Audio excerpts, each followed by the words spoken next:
Hi guys! Today we are talking about your weighing scale and why you should not use it to measure your diet progress.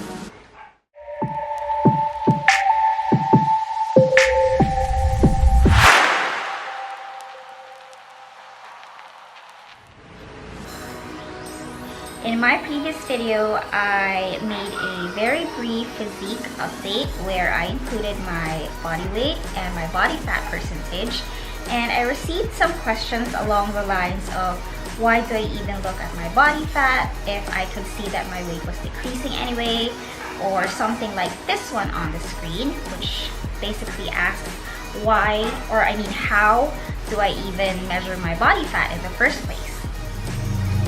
So let's do a typical scenario for someone who is trying to lose weight.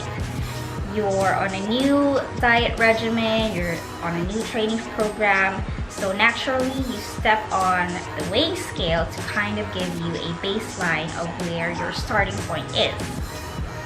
Then a week passes and you step on the scale again and you see that the number has dropped, so the program must be working. You keep on doing this for a couple of weeks and the weight indicated on that scale constantly goes down up until a point where it kind of slows and you see that, instead of losing like a pound or two every week, you start seeing increments of half a pound, and then it goes down to 0.3 pounds up until the point where it doesn't even budge at all, or worse, you start gaining weight. You're frustrated, you're confused, you have stuck to this program and you've been on point and it has been working so well up until this point, and you feel or you assume that you're failing because of what that number on the scale reflects. You're demotivated, you're lost, etc., and you throw the towel in and you just give up. Guess what? If you'd have soldiered on, you could have probably seen more progress. You see, it's typical, especially for people who haven't been lifting weights, for example, for a long time, to lose fat and gain muscle at the same time, because your body is new to all of this strenuous activity that you're putting on your muscles. If you had a lot of fat to lose in the first place, that would have been where most of that initial weight loss could have come from, and then you started building muscle, which made the weight loss stall or even go up, and that doesn't mean that you weren't progressing anymore. Another thing, for females, we are more sensitive to hormonal changes, and this contributes to day-to-day fluctuations in our weight. So I, for one, don't pay attention to the number on the scale on a day-to-day basis, because I'm telling you, I can gain like 2 kilos in 24 hours. That's like 4 pounds. And I'm pretty sure that it's impossible to have gained 4 pounds of muscle in 24 hours, or at the same time gain 4 pounds of fat. And you can probably chalk it up to water retention, especially if it's that time of the month. But yeah, paying attention to that number on a day-to-day basis will make you neurotic, so don't. One thing I learned from a long ago video collaboration between Amanda Bucci and Brendan Teets, which of course I will link down in the description box, suggests that we take the average of our weight from the entire week and pay attention to the trend instead. Sometimes, even if you weigh yourself on the same day of the week, it doesn't really give a clear picture of how much weight you've lost.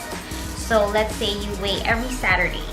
This Saturday, you step on the scale and it shows 130 pounds. Next Saturday, even if it's on the exact same day, it can show 129.5 pounds. That's a mere half a pound difference.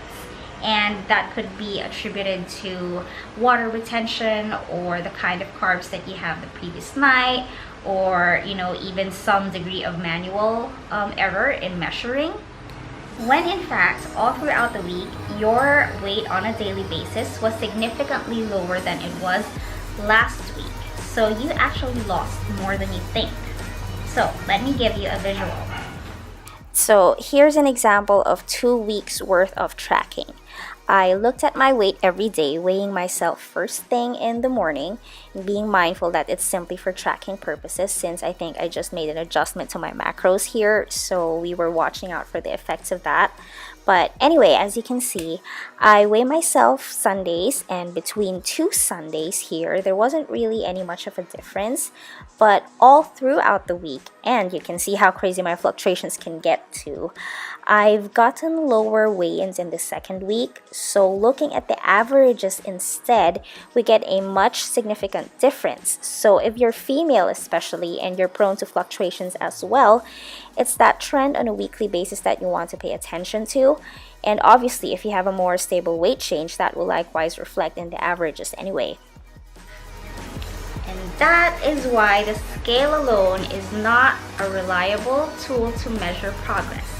Sure, it's useful, like let's say if it says you put on 10 pounds in a week, then there's probably something off with your nutrition or your training program, and it's the same if you lost too much weight in such a short amount of time.